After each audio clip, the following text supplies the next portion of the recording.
Depending on the discipline, the type of course, and the goals of the course, like some people might want to spend a semester long developing these skills with their students. Like other ones might feel like their time is very limited and they don't have enough time to build this, but they do want students to feel free to engage in these conversations and speak out loud. So, in your experience, do you have any ideas of like different strategies? Something like somebody can use for like a long-term project versus a strategy that someone can use for like a short term activity that they can get the students by prepared to engage in this. Right. A couple of thoughts here, Manny. Um, such skills, right? I think it is best when it is intentionally weaved into every aspects, of the classroom.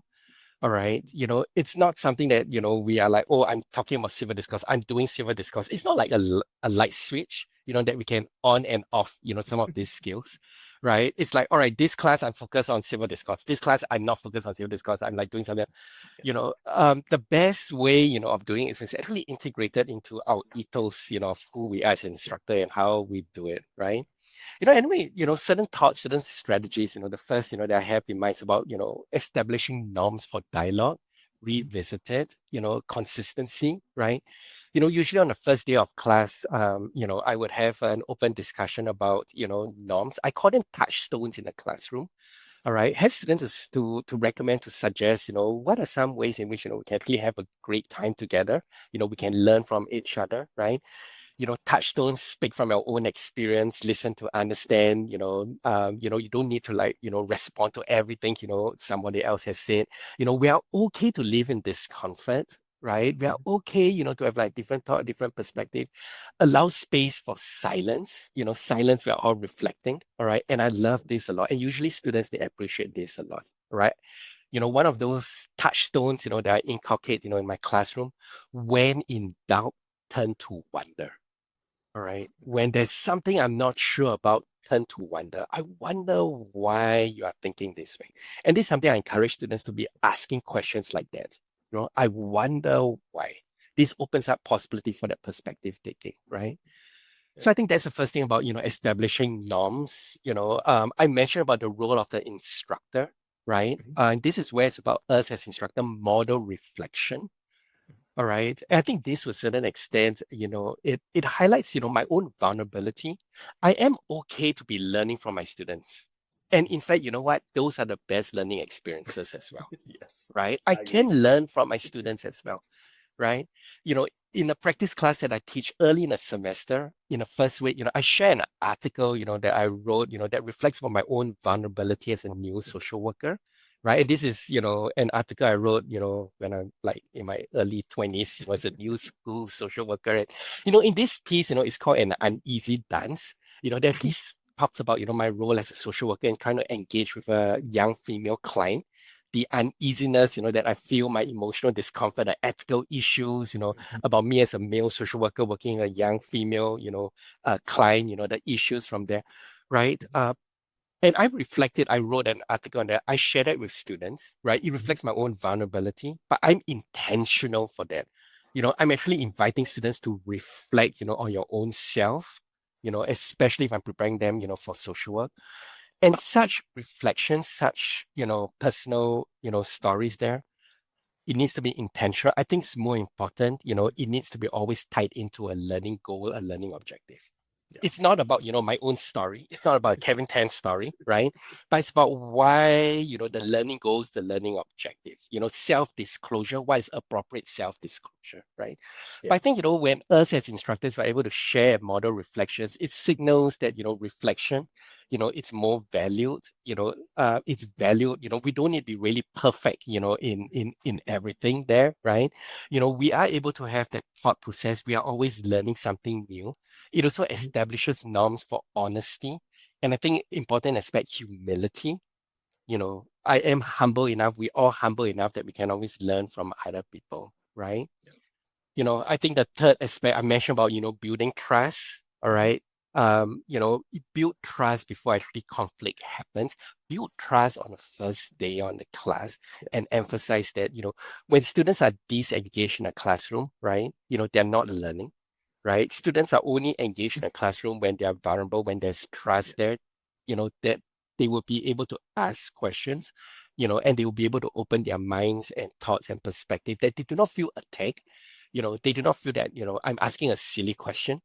All right, and I mean, sometimes, students, they reflect that. I know this is a naive question. I know this is a silly question, but you know what? There's no silly question. Somebody else could just be asking and thinking about the same question as well. For us as instructor, we validate that aspect of that, right? That's my third one, building trust. The last one that I will mention, the fourth point, is about attending to relationships. Okay. All right. For us as instructors, it's not all about the content, the curriculum, that you need to have, all these things. Yes, no doubt about that. We need to uphold academic integrity, right? But it's also about the process of how we do it, attend to relationships. All right. Students, they feel safe, psychological safety, right? When to a certain extent, they trust the instructor, they have a relationship with the instructor, that they're able to ask instructors questions. If they feel comfortable to come to instructors like office hours, right? Some small gestures that you can do, high five, with students, greeting Yeah. students, sometimes I bring in snacks, doing like long classes, sharing them part of my culture, right? I remember that there was once, I actually brought in a durian snack.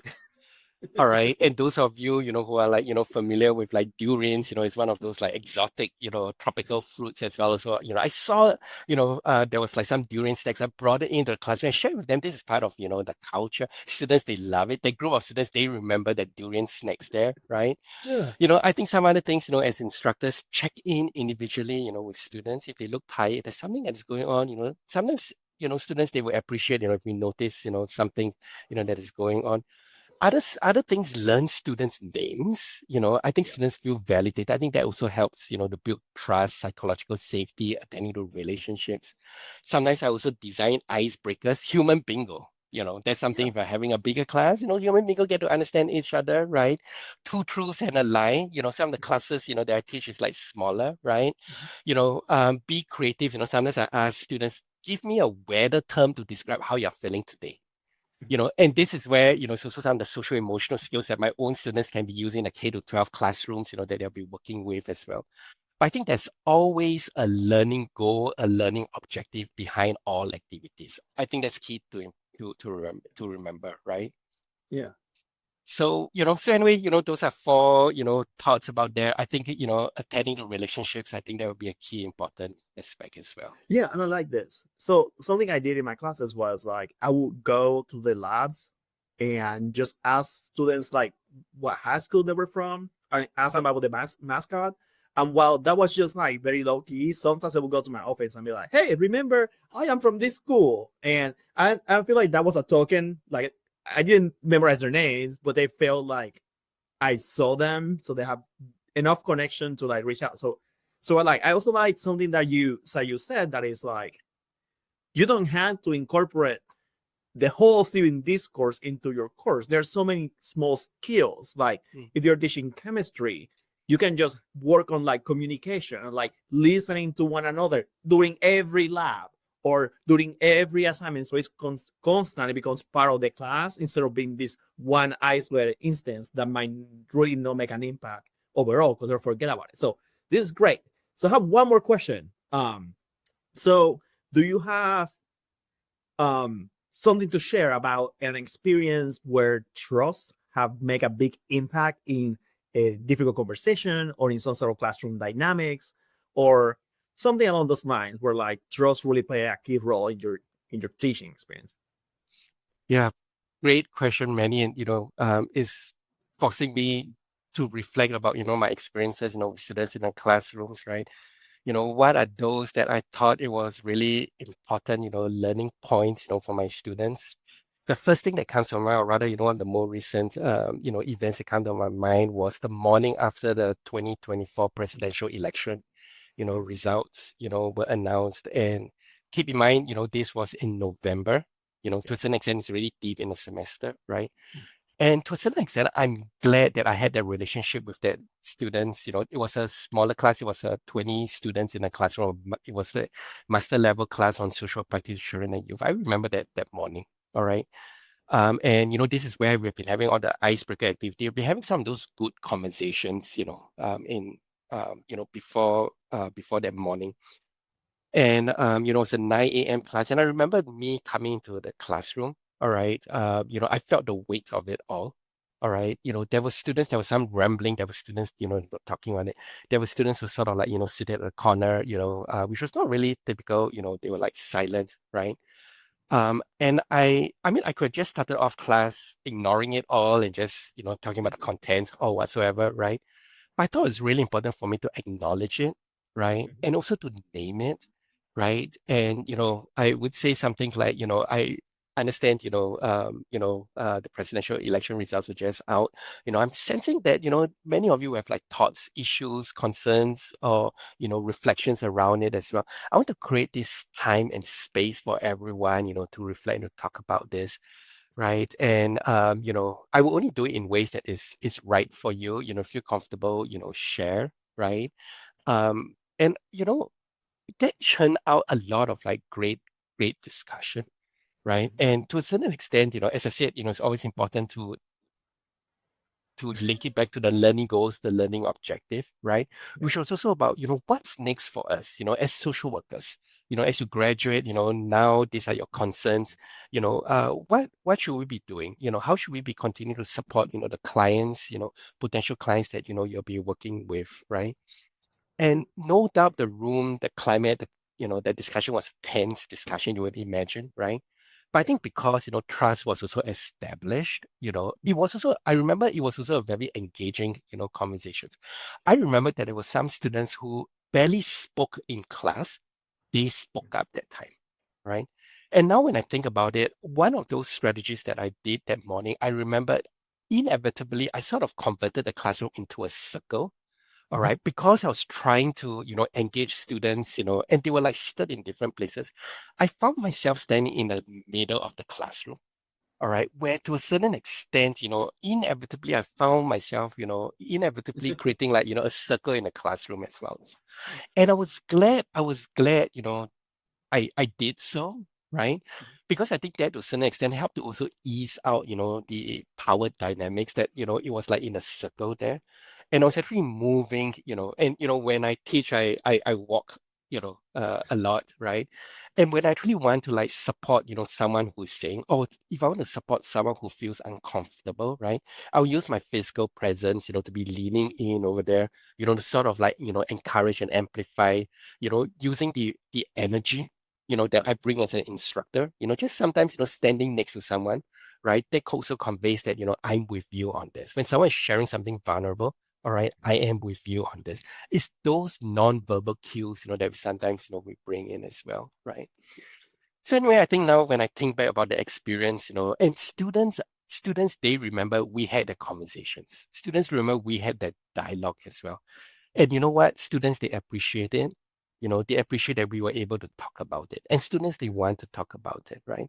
So it really enforces, to me, this session that I did, it actually took time to build up to it, right?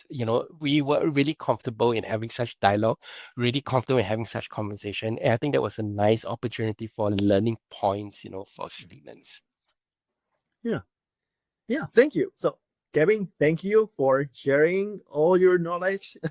My or pleasure. actually, not all your knowledge, just some of your knowledge. I know there is a lot more that we can learn from you. Yeah, but thank you, like, for sharing about how important building trust is in the classroom and different ways that faculty can use to encourage students to feel more comfortable talking and sharing their experiences with others and with the faculty.